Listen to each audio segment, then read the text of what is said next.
Okay, so now that we know that atoms are composed of protons, neutrons, and electrons, let's think about how each of those subatomic particles influences the overall properties and identity of atoms. So let's start with protons. So protons are arguably the most important subatomic particle, and that's because they dictate what the type of atom is. Okay, so the number of protons tells us what the atom is. So the number of protons, I'm going to use P here for protons, tells us the identity of the atom.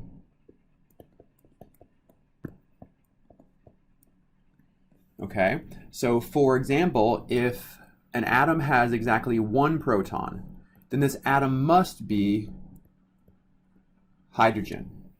If it has two protons, then the atom must be helium, and etc. Right? So the idea here is the only thing that dictates what type of atom we're dealing with is the number of protons. And the number of protons, we give the symbol capital Z, and this is our atomic number. Okay? So the atomic number gets the symbol capital Z, and it tells us how many protons exist in the atom. If we flip over to a periodic table, what we'll notice is that the periodic table is actually arranged by atomic number. So if we focus in first here on hydrogen, so hydrogen is this box in the top left, what we can really pick out is that this number right here, that number is the atomic number. So that's our Z. And Z only, and a Z of 1 only corresponds to hydrogen. If we move to the right, so we're reading this like a book. The second element is helium. So helium has an atomic number of 2. Lithium has an atomic number of 3. Beryllium has an atomic number of 4. Right? So that number is the atomic number, and it tells us how many protons exist in an atom. Okay? The other nuclear particle was neutrons. And as it turns out, neutrons do not dictate what the atom is, but they can have an important impact on the chemical and physical properties of the nucleus. So the neutrons don't have any specific identifying number, but we are able to very quickly figure out how many neutrons are in an atom if we know what's known as the mass number. Okay, so the mass number, we give the symbol A. And remember, we learned that the total mass of an atom is governed almost exclusively by the number of protons and neutrons because they have the most mass. So the mass number is equal to the number of protons, so the number of protons here, plus the number of neutrons. And since we know the number of protons are the atomic number, this equals to Z plus the number of neutrons. Okay, so if we see an example of, let's say, a chlorine atom that has a mass number of 35, then we can quickly figure out how many neutrons exist in this chlorine atom.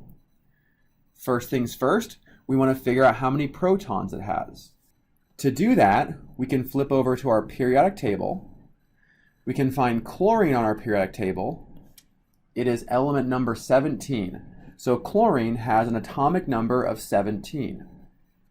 Okay, so if chlorine has Z of 17 and an A of 35, then we can use this equation to figure out how many neutrons we have. Because a total mass number of 35 equals the number of protons plus the number of neutrons. So if we solve for the number of neutrons here, we'll see that it's 18. So a chlorine atom that has a mass number of 35 will have 17 protons and 18 neutrons. Okay? And the way that, so in our chemical symbol, the way that we actually indicate the mass number is by putting the mass number in the top left corner.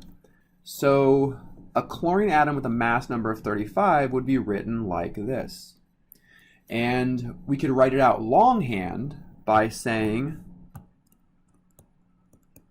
chlorine 35. So if you see it written out as chlorine 35, you know the element, the atom is chlorine, and the mass number is 35. So from this information right here or right here, you're actually able to figure out how many protons this nucleus has and how many neutrons. Finally, let's think about how to figure out how many electrons. Okay, so the important thing here is to recognize that protons have a positive charge and electrons have negative charge. Okay, so neutral atoms will always have an equal number of electrons as protons. So if an atom is neutral, right? So if our chlorine 35 atom is neutral, that means the number of electrons must equal the number of protons so that the charge matches up. So we saw that this had a number 17 protons because that's the atomic number. It has 18 neutrons that came from the mass number, and the number of electrons are equal to 17 because the atom is neutral.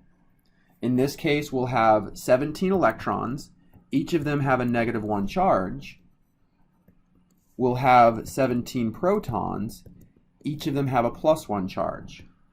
So the total charge of the atom is equal to the sum of the positive charge from protons and the negative charge from electrons. So this atom would have a charge of 0.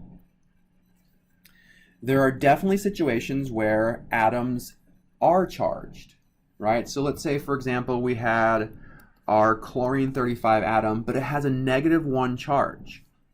Okay? We write that charge in the top right corner. Okay? So a chlorine 35 atom that has a -1 charge must have more negative charge than positive charge. So it must have more electrons than protons. So in this case, if I know that I have an atomic number of 17. That can't change because we're chlorine. I know that the number of neutrons is still 18 because we still have a chlorine 35 atom. But now in this case, the number of electrons is not equal to 17 because we now have an overall -1 charge. And if we have a -1 charge, that means we must have 18 electrons. All right, let's see the math to explain this. We know that the overall charge on the atom is -1. This is equal to the total positive charge, which is 17 times +1, right? 17 protons times a charge of +1 per proton, plus the number of electrons, which we don't know, so let's call this x, times the charge on each electron is -1. So if we go through and solve for x, this will be the number of electrons. Okay, so we're going to have -1 minus 17, giving us -18 equals -1x. So x must be 18.